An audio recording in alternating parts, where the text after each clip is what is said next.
Ospreys is obviously a famous club enjoying its 20th year.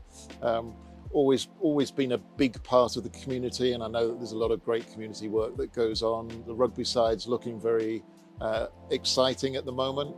And when I talked to the 𝙀𝙓𝘾𝙇𝙐𝙎 guys about what the plans were for the club, there are some really exciting, innovative plans, and you know that's exciting. My stepfather was Welsh, and he was a very passionate Welsh rugby supporter. I don't think there's any other kind of Welsh rugby supporter.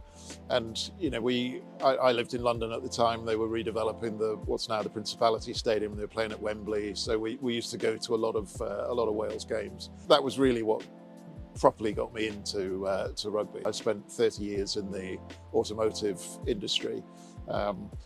Latterly at Mitsubishi, where we sponsored Gloucester Rugby, and I went from there to being a board director of Gloucester and then the chief exec of Gloucester. So it was all kind of one process. The love of the game came quite early, as I say, from my stepfather, and then getting involved in the professional side of it has been fascinating. And it's a really interesting thing, because it's the commercial side is really important, but if you haven't got the passion and recognise that it's what happens on the pitch that's the most important thing. So the first thing that I want to do is to talk to everybody and to listen to what they have to say, and that means, you know, the people who are already doing such a great job working here, both on the commercial side and of course on the rugby side.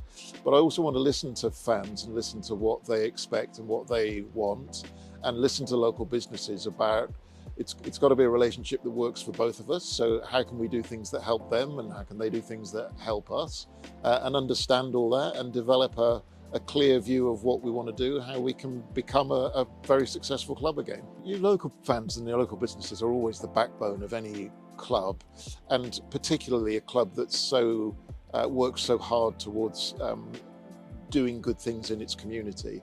You know, the Ospreys has been famous for developing its own players. If we can keep along that line, and I know that the academy pathway is very strong here, you know, we could bring in the next generation of players and encourage people to come and support those local boys and local girls as well at some point, I hope, and really develop this into a club that everybody can be rightly proud of.